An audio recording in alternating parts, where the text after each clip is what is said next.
అందరికి వందనాలండి. మనం ఈరోజు మన అంశం ఏంటంటే మానవుని పాపం వల్ల సృష్టి క్రమంలో కలిగిన ప్రభావం. మానవుని యొక్క పాపం వల్ల సృష్టి క్రమంలో కలిగినటువంటి ప్రభావం, ప్రధాన భావము మానవుడు దేవుని ఆజ్ఞను అతిక్రమించిన తర్వాత పాపము ఈ లోకము ప్రవేశించింది. దాని ఫలితంగా మానవుని జీవితం మాత్రమే కాకుండా సృష్టి మొత్తం బాధ, శ్రమ, అసమతులను అనుభవిస్తున్నది ఉన్నదని బైబిల్ వివరిస్తుంది. అయితే దేవుడు తన కృప ద్వారా పునరుద్ధరణకు మార్గం సిద్ధం చేశాడు. ఆది కాండం చదువుతారా? ఆది కాండం 3వ అధ్యాయం 17వ అధ్యాయం 19 వచ్చిన వరకు, నీ మాట విని భూమి నిమిత్తము శపింపబడినది. మీరు చదవగలిగితే చదవండి. 3వ అధ్యాయం 17-19 వచ్చిన, 17 నుంచి 19 వచ్చిన.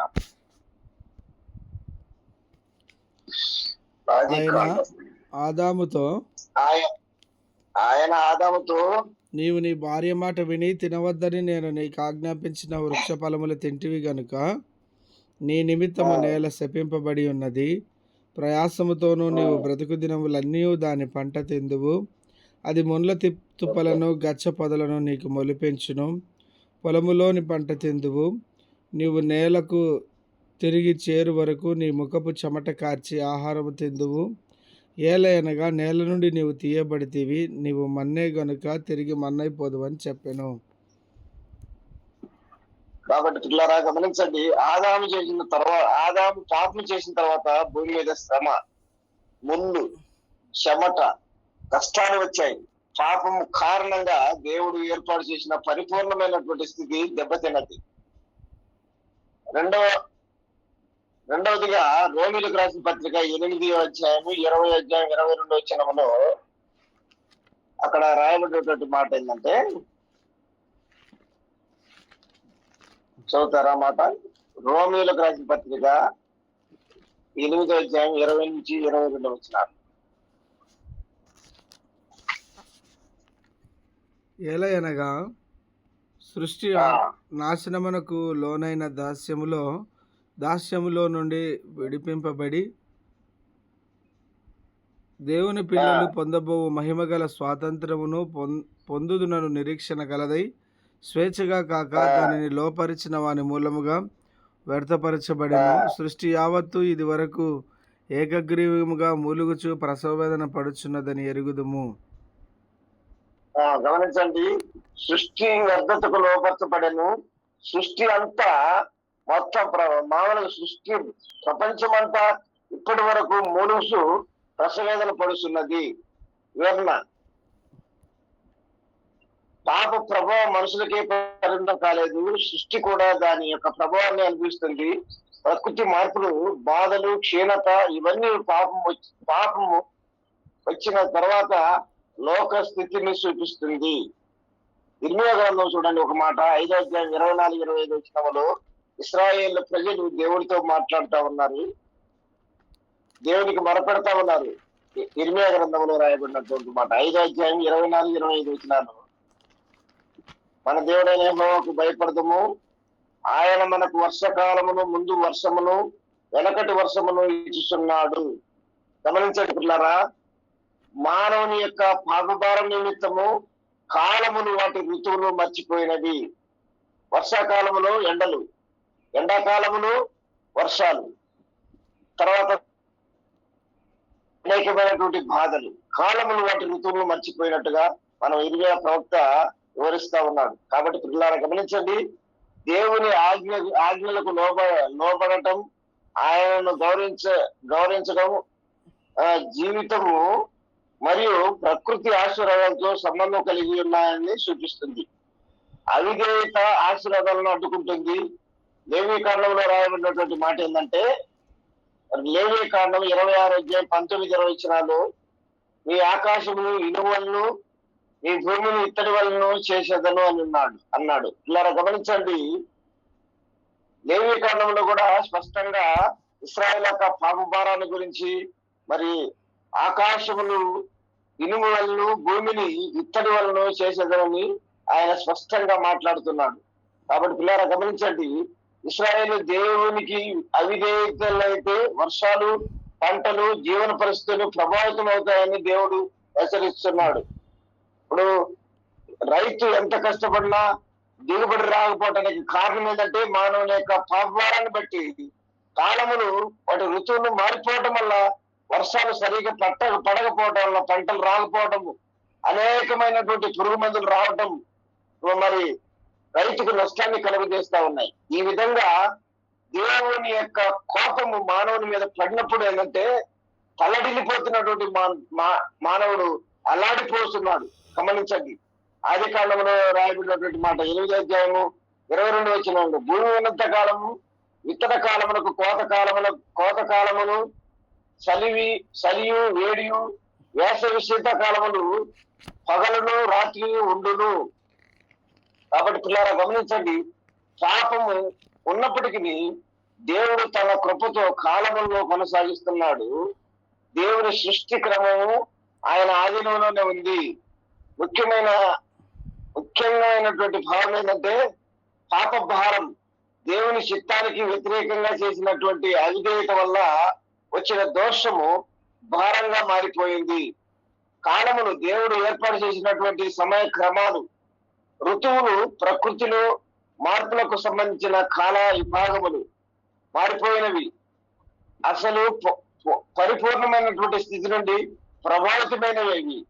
కాబట్టి ఇలా గమనించండి, మానవుని పాపం వల్ల లోకములో శ్రమ, బాధ, అసమ్మత వచ్చాయి, కానీ దేవుడు విడిచిపెట్టలేదు. యేసుక్రీస్తు ద్వారా సృష్టి మరియు మనిషి పునరుద్ధరణకు దేవుడు మార్గం చూపించాడు. అదే ప్రకటన గ్రంథంలో రాయబడినటువంటి మాట ఏంటంటే, ఇలా గమనించండి, 21వ అధ్యాయం 4వ వచనంలో మరణం ఇక ఉండదు, దుఃఖమును ఏడుపును వేదనయు ఉండదు అన్నాడు. గమనించండి, మరణము ఇక ఉండదంట. ఎక్కడంట? పరలోకములో మరణం అనేది ఉండదండి. గమనించండి, ప్రకటన గ్రంథం 21వ అధ్యాయం 4వ వచనం చదువుతారా?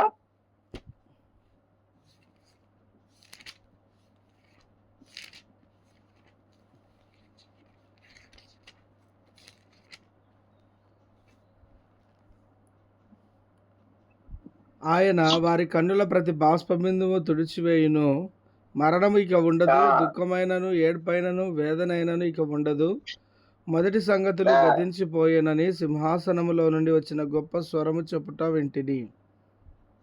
ఇలా గమనించండి, ప్రకటన గ్రంథం యోహాను భక్తుడు రాశాడు, దేవునితో మాట్లాడుతూ రాయబడినటువంటి మాట ఏంటంటే, మానవుడు ఎన్నో పాపాలు చేశాడు.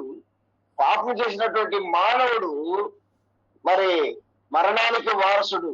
కానీ పాపం వల్ల వచ్చే జీతం మరణమై ఉండగా, ఆ మానవుల్లో పాపం వల్ల లోకంలో శ్రమ వచ్చింది, బాధ వచ్చింది, అసమలత వచ్చింది, కానీ దేవుడు విడిచిపెట్టలేదు. యేసుక్రీస్తు ద్వారా సృష్టి మరియు మనిషి పునరుద్ధరణకు దేవుడు మార్గం చూపించాడు. చూడండి పిల్లరా, ఒకసారి ఆలోచించండి. మానవుడు చేసినటువంటి పాపానికి యేసు ప్రభువు వారు కుమారుని రూపంలో వచ్చాడు. ఆ పాపము నిమిత్తం ఆయన ఆ కల్వరి శిలువలో మరణించాడు. మరణించడమే కాదు, తిరిగి లేచాడు. తిరిగి పాపాన్ని పూర్తిగా తుడిచివేసి మానవునికి మరణం అనేది లేకుండా, మరణమే కాదు దుఃఖము, ఏడుపును, వేదనను ఇక ఉండకుండా సంపూర్ణంగా తీసివేసినటువంటి ఆ యొక్క ప్రియుడి ద్వారా ఆ యొక్క యేసు ప్రభువు వారు ఆ కల్వరి శిలువలో శ్రమ పొందాడు, బాధపడ్డాడు. బాధపడటమే కాదు, మానవుని కోసం యాగమైపోయాడండి. ఒక బలి పశువుగా అర్పించబడ్డాడు. కనుక పిల్లారా, ఇక మరణం అనేది ఉండదంట, దుఃఖం ఉండదంట, ఏడుపు ఉంటదంట. అంతేకాదు వేదన అనేది ఉండదు. భూలోకంలో ఉన్నంత కాలము వేదన, బాధ, కష్టము, శ్రమ, నిజంగా భరించలేని బాధ. అనేక మంది నిజంగా చూడండి పిల్లరా, లోకంలో ఉన్నటువంటి ప్రతి ఒక్కరూ వేదన అనుభవిస్తున్నారు. వేదన అనుభవం కారణం మనశ్శాంతి లేదండి. మనశ్శాంతి లేకుండా తన జీవితంలో పాపం అనేది మరి చేయటం వల్ల వేదన కలిగింది, బాధ కలిగింది. ఆ బాధను అనుభవిస్తూ మానవుడు భరించలేక మరణమైపోతున్నాడు. కారణం ఉరి వేసుకొని చేస్తున్నాడు, లేకపోతే తన ప్రాణానికి అఘాయితం చేసుకుంటున్నాడు.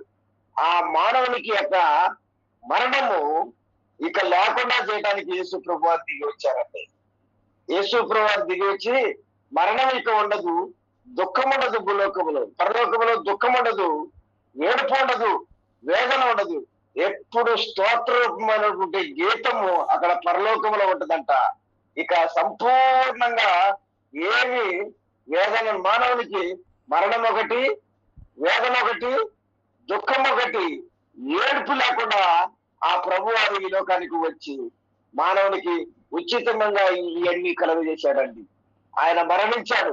నిజంగా ఆయన శ్రమ బహు గొప్పగా ఉండగా ఇలా గమనించండి, ఆ శ్రమ మానవునికి రావాల్సింది.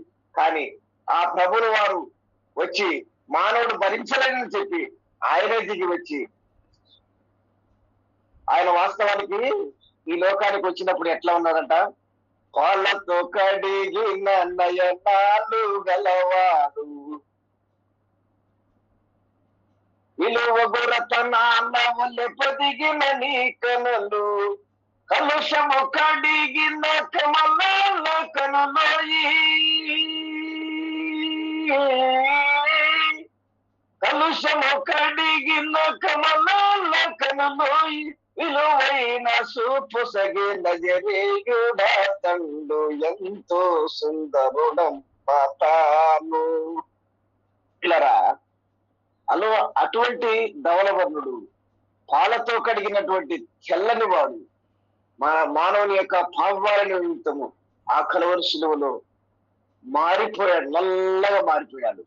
ఆయన మారిపోయి మరణమును, వేదనను, దుఃఖమును మానవునికి కలుగు వేదనను తీసివేశాడండి.